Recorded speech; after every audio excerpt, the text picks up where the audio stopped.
Hi, I'm Sarab Kapoor. I'm a chef, author and a culinary consultant. Today I'll be making corn kebabs, popularly known as bhutte ke kebab. So we get started, it's everything in. Here's a chopped corn.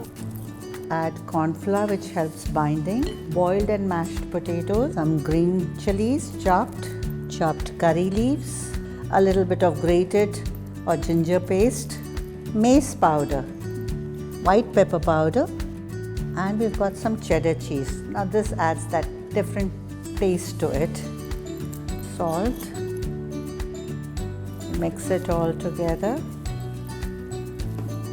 Make sure there's no moisture in the frozen corn when you use, because then you'll have to add more flour to bind it.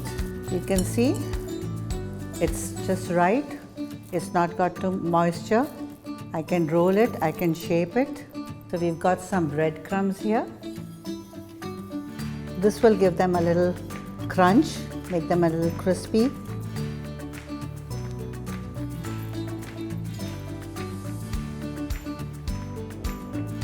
So we'll heat up some oil.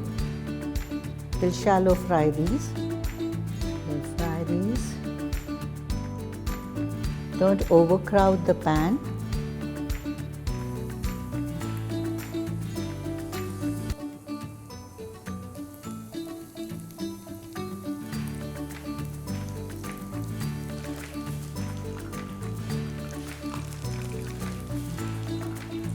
These are getting nicely browned. Lovely golden color. I'll drain it out on kitchen paper.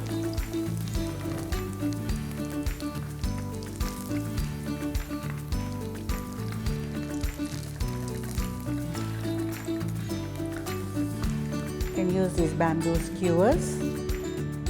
Easier to eat and presentable too. One day easy. Our corn or bhutte ke kebab.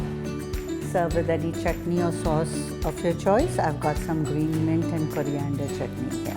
Use vegan cheese or avoid cheese completely. It still would be very tasty. Do try this recipe and leave your comments below. I'll be back with many more vegetarian and vegan recipes. I'm Chef Sarab Kapoor. See you soon.